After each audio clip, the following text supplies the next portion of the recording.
আমেরিকার মহাকাশ গবেষণা সংস্থা নাসা সৌর ঝড় নিয়ে গুরুতর সতর্কতা জারি করেছে। সূর্যে ঘটে যাওয়া দুটি বড় বড় বিস্ফোরণের ফলে বিস্তীর্ণ অঞ্চলে ঝড়ের সৃষ্টি হয়েছে, যা থেকে আগুনের গোলা বা সোলার ফ্লাওয়ার ছিটকে পৃথিবীতে আসছে। এই ঘটনা পৃথিবীর বিভিন্ন প্রান্তে ব্যাপক প্রভাব ফেলতে পারে, এমনকি বিদ্যুৎ বিপর্যয় বা ব্ল্যাকআউট হওয়ার ঝুঁকিও রয়েছে অনেকটা।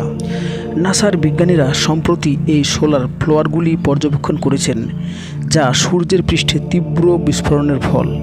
এই সূর্যের প্রভাবে যোগাযোগ ব্যবস্থা, স্যাটেলাইট পরিষেবা এবং বিদ্যুৎ গ্রিডের ওপর বিরূপ প্রভাব পড়ার আশঙ্কা রয়েছে।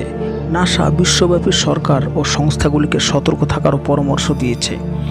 সোলার ফ্লাওয়ারগুলি সূর্যের চৌম্বক ক্ষেত্রে হঠাৎ শক্তি নির্গমনের ফলে সৃষ্টি হয়, যা পৃথিবীর বায়ুমণ্ডলে প্রবেশ করে জিওম্যাগনেটিক ঝড়ের সৃষ্টি করতে পারে। এর ফলে রেডিও সংকেত, জিপিএস, এমনকি বিমান চলাচলেও ব্যাঘাত ঘটতে পারে।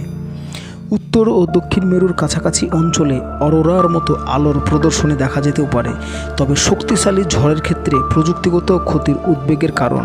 নাসা আরও জানিয়েছে, এই ঝড়ের তীব্রতা পরিমাপ করা হচ্ছে এবং প্রয়োজনীয় প্রতিরোধমূলক ব্যবস্থা গ্রহণের জন্য সংশ্লিষ্ট কর্তৃপক্ষের সমন্বয় করা হচ্ছে।